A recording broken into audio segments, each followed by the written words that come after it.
I am Haresh Tilani.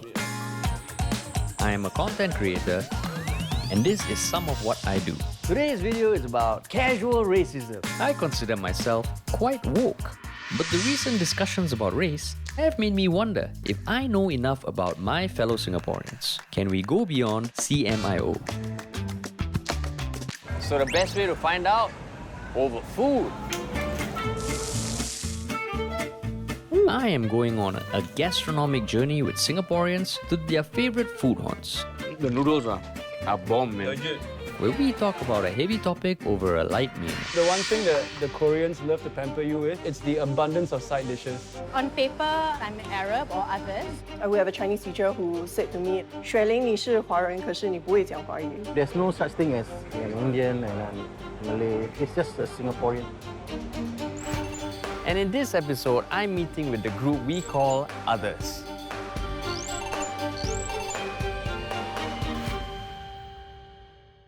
Ohio guys, today we're doing something really fun and exciting. I'm going to show you guys my favorite ramen place to go to, and that is Brothers Ramen. What's up, bro? Hey, what are you doing? Hey, bro, I want to be in your video. Hey, actually, I invited him. Are you guys excited? Yeah, we're going to eat at a place that you recommended. It's going to be good, right? It's going to be good. Let's go. Let's go. My first lunch buddy is YouTuber Umehara Keiji, who gained notoriety as a content producer who loves anything fun. Fire noodles! He's got over 78,000 subscribers and does content on anything from hanging out with a sugar baby to winning prizes at an arcade. It's real. And today, he's bringing me to the place he goes to for his Japanese fix. So this is Brothers Ramen, and one of the most famous thing I know is they sell ramen. Cool. That's awesome. And they're brothers. And they're brothers. So what made you choose this ramen? They make good ramen. You know, a lot of people think that, oh, must be Japanese people that make ramen. Yeah. They're actually Singaporeans. Hey, boss. Bros. Hey, yeah. Alright. Ooh, this looks great, dude. Yep. Every ramen place you go, always try the broth first. Customary, yeah. Gotta just take the soup.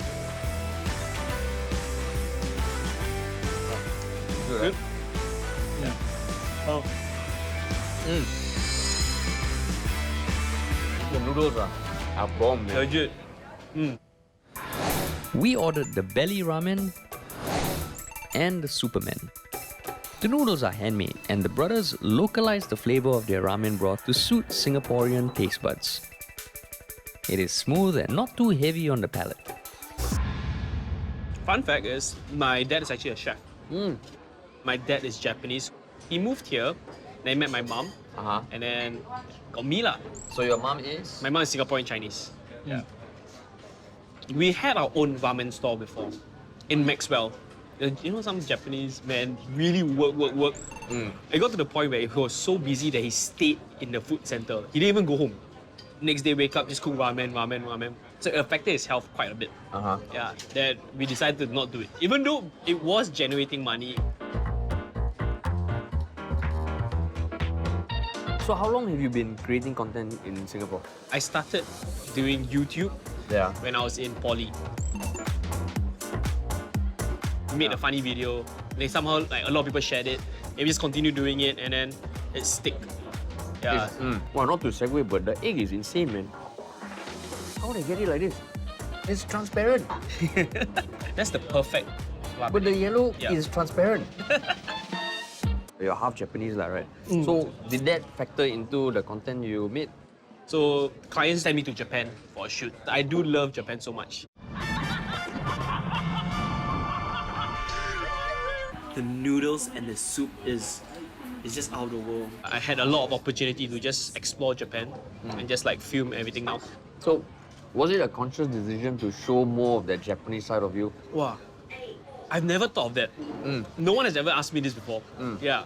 Now that I think about it, I would say no, because most of my content is more like, oh, I like to do this, I'm doing this. I think it just so happened that I really enjoy my Japanese culture. The only thing Japanese about me is honestly my name. That's pretty much it. So if you follow me from the old days, my YouTube channel and my Instagram handle is Umehara. So I put A-N-D. Try to be funny lah, you know, like Umi and Hara. Yeah. But it's actually my surname. Umehara, I had someone actually thought that I was being a fake Japanese. So they were like, why you make a fake Japanese name for yourself? How was it like growing up? So I went to a neighborhood school. Fun fact is, when people first see me, they actually thought I was Malay. Is it? Because I was so tan. Uh-huh. Until they see my name, then they're like, no, this doesn't add up. I think the only one time where I felt a bit awkward was history. You know, because we had like the Japanese occupation. Yeah. We visited the memorial site. I felt so bad. I even asked the teacher's permission if I could like stand outside for a moment. Even though I know it's not my fault. But I think being like the only Japanese there, and you see all this historical facts of what has happened to Singapore, right? It kind of affected me a bit. But was it the first time you caught wind of the horrors that happened through school? Not your dad or anything? No, it's true school. Do you feel like you're stereotyped now? When people hear you're half Japanese, means they expect you to behave a certain way or anything? They expect me to speak Japanese first of all. Oh, so you don't speak Japanese? Let's move on. Bro, because I am Sindhi, which is dialect group from India, and I don't speak my mother tongue. And sometimes I feel like when I meet other Sindhis, I feel like I'm not connected to my culture. Yeah, I get it a lot. Well, because they're like, oh, you're Japanese, then they somehow they know more Japanese than me. Then they start speaking to me in Japanese, then I'm like, 笑了. Do you ever get like haters telling you, hey, yo, Japanese, why are you talking about Singapore issues? No one has actually said that to me. In fact, I get kind of like the reverse. More people will be like, hey, can you show more Japanese thing in Singapore? There's 3 things I don't talk about in Singapore. Like you don't touch. Number 1 is religion. Number 2 is the PAP. And number 3, 下雪. Let's just say the whole cancel culture is scaring me. If you slip up one time, you say something wrong, boom, you get cancelled. So if you're abroad, people ask you where you're from? 100% Singapore. 100% Singapore, 100%, yeah. I'm very proud to be Singapore. Like, a lot of people have asked the question where like, oh, would you migrate to Japan? Would you move to Japan? I would love to stay there for a month or 2, but I will always come to Singapore. So how's the food, Haresh? It's awesome. What's my recommendation? Give me a rating. It's great. I would say, in terms of ramen, 4.5 out of 5. Hey. And you know why the 0.5? Only because I'm almost done with this bowl and I'm still hungry because it's that good.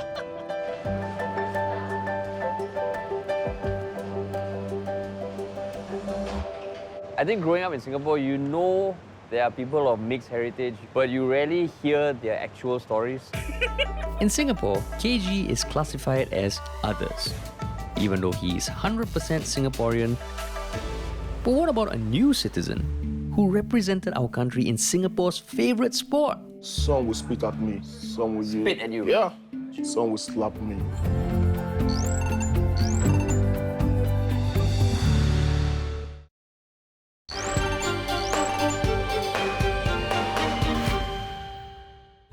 Itimi Dickson. We finally meet for this football challenge. 5 penalties. First to 3 wins, loser buys lunch. I wish you all the best, bro. I don't need your wishes. Let's see. Itimi is a former national footballer. But unlike most of our other national players, he's not born here. He's originally from Nigeria. Wait.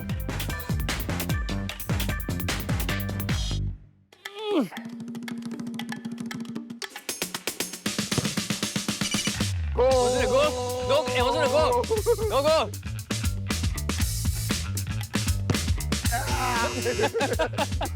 1-0. I'm leading. He's running away. I guessed! Yes! Hey! I'm back in the game!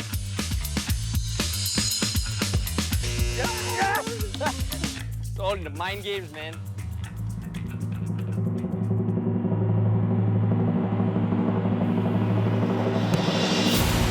Oh!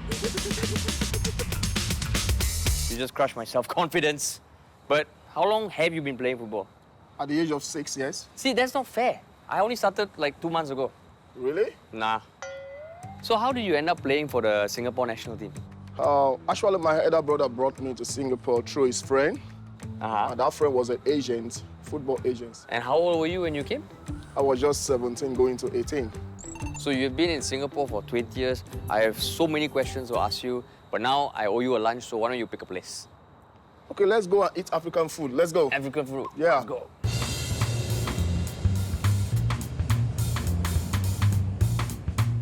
Have you been to this African restaurant? No, man. Oh, this looks this is Hey guys, welcome to Café Utu. Have a seat. These are royalty chairs for the king and queen of the Yoruba tribe in Nigeria. So we can be a king. 2 kings. A lot of people ask the question, so tell me, what is African food? Yeah. It's such a diverse place with so many different cultures. There's a lot of crossover with ingredients used in Southeast Asia and in parts of Africa like Assam, which is tamarind, coconut milk, nasi lemak, coconut rice. Do you all have laksa? Don't have laksa. Don't have laksa. You got me on that one. No laksa. Yeah. Two of my favorites, the Swahili fish curry from the Kenyan coast with coconut rice and Assam tamarind in the sauce. And then from the west, we do the groundnut peanut chicken stew. Apart from his wife's cooking, Café Utu is the closest Itimi can get to home-cooked African cuisine here. This is the only African restaurant in Singapore, and they recreate the textures and flavors from the continent. Do you remember the first meal you had in Singapore? When I came to Singapore, I didn't have anything. I just ate bread and Milo. I'm picky, I'm very choosy, that's why. Because I like to eat African food. So when I came here, there was no African food, so like, wow. So it got to a point, I couldn't take it because I need food to play. And what were some of the difficulties? People will say, go back to your country. And these were fans or? There was players. Some would spit at me. Spit at you? Yeah. Some would slap me. So they'll do it off the ball. So I was wondering, why this, you know? Because as a young player, I didn't expect, you know, coming from Nigeria to face this kind of racism, you know. Cairo Amri, Itimi Dickson. Oh, here come the somersaults. Was it just towards you or even other darker-skinned players on your team? I don't know because I'm talking about just my own problem, you know. Yeah. I think I realized that I'm too fast. Too fast? And it's a problem for them to like meet up to me, to mark me. So they have to do something to send me out. How do you think Singaporeans thought of African people? They think all Africans, they are scammers. All are scammers? Yeah. I was in a taxi one day, you know. So this taxi driver told me that, where you from? I said, from Nigeria. Do you know Nigerians do a lot of scam? I said, I know. But in every race, they all have the bad and the good. Yeah. But you've been in Singapore for almost 20 years. Yeah, right? 20 years. Yeah. Do you see any difference in the way people treat you? Most Singaporeans are open-minded now to compare to last time.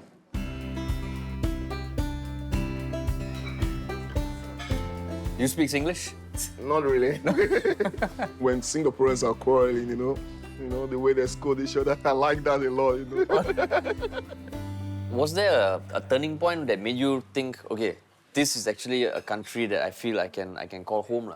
Yeah, my turning point when I played for Young Lions, you know. Yeah. So when I was playing for Young Lions, so the FAS now, they protect me in a way that when you do something bad to me, they will like caution you, you know, because they knew I was not a troublemaker. I'm just there to play. So I found out that these people are there to back me or to support me. But did the racism stop there? Yeah, it stopped. And it was like my best season then in Young Lions. So that was the year you became a Singapore citizen? Yes. And that was your best season? Best season ever. After you became a Singapore citizen, things got better, you did start a family in Singapore? Yeah, I started a family in Singapore.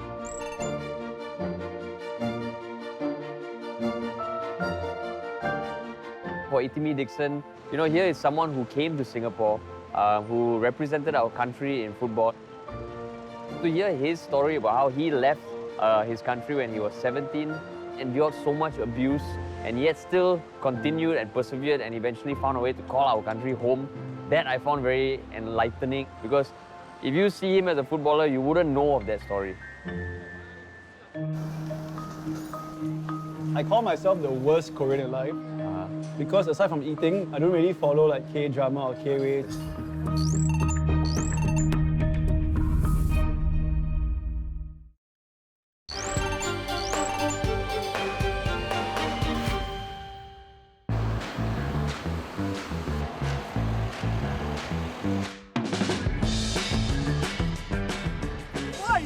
The can is it? Getting ready for you lah, bro. Okay. So, are we going to jump on the spot now? I don't know. I heard word on the street is right, you run everywhere. I think that is true and not so true because there are other parts here in Singapore that I haven't explored yet. Yeah. But what I like to do is to run home from work, MacRitchie, and from Stadium to Marina Bay. Those are very nice routes. Why, dude? There's public transport. There's like all this Grab, Gojek, everything. I know, but to keep fit, it's a nice way of unwinding. And also just to think about life. So what were you thinking about as you were running here today? Good food, man. Oh, good food. I'm hungry. Oh, so we're gonna eat. Are you hungry? Are we walking or running? Let's take a slow jog there. How about Okay, that? slow jog is how slow? Like okay, go. You go. I'll follow your pace. Go fun. Go. Okay, yeah, I'm fast paced already. Joakim is a Singaporean radio presenter and host.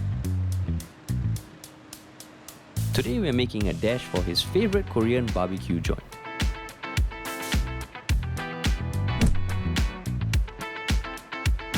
Alright, bro. You here. sit here. I'll sit here. Okay.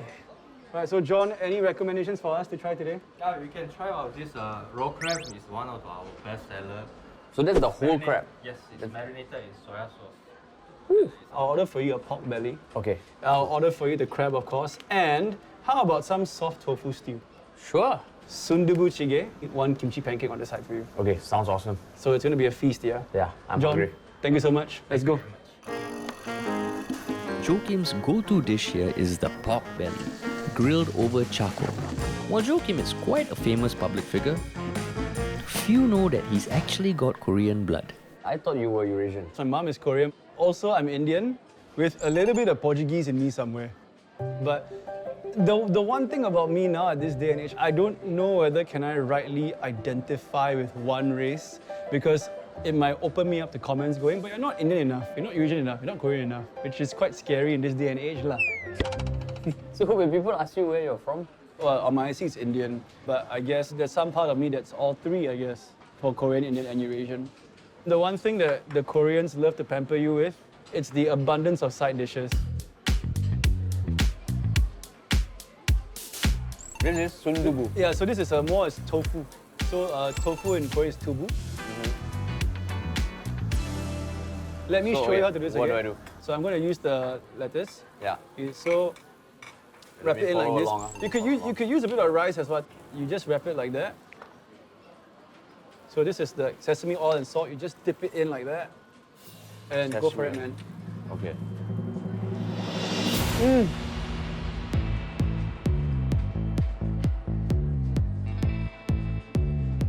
I think Haresh's face can't lie. It tells the entire story. Look at that. Look at that. He's enjoying it. I forgot about Joakim.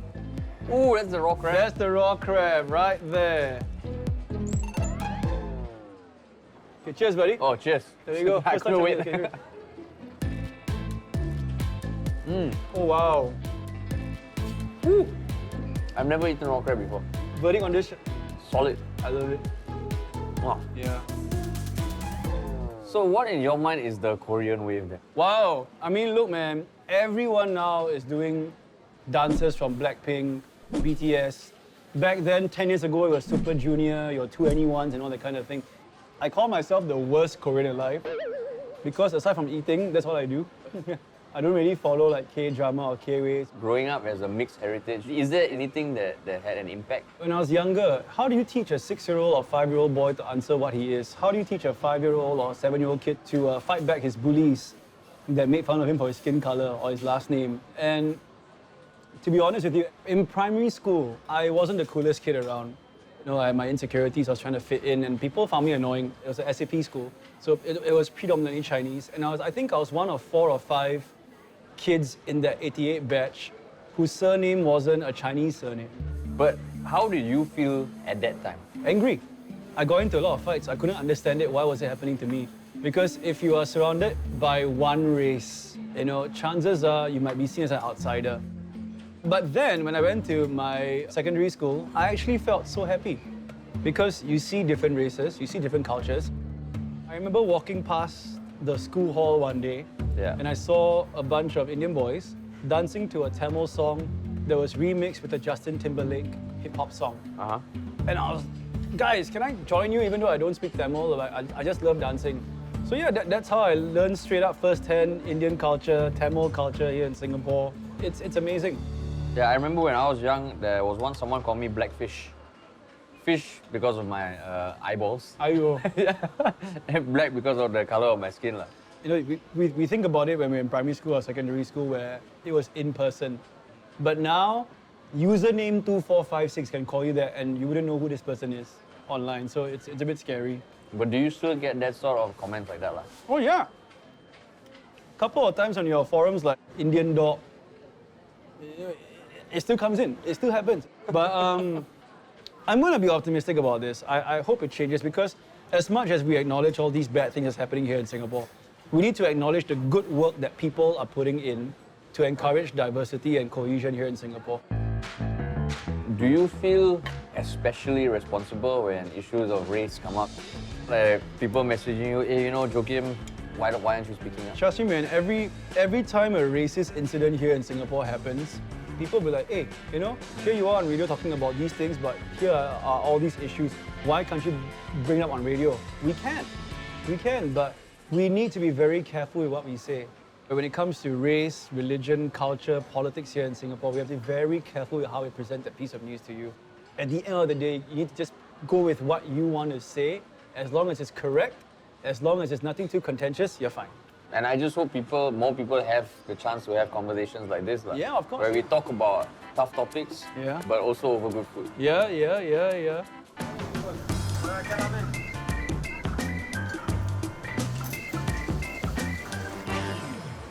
So, personally, I sometimes can get quite cynical about the issue of racism and discrimination in society because in my mind, racism will always exist. That's why it's great to speak to people like Joakim, for example, who is so hopeful and so optimistic, and it kind of makes me realize like, okay, maybe things are not as dire as they are. And of course, the thing that helped everything is we did it over food. Because no matter how awkward things get, people will never leave because there's more food to eat.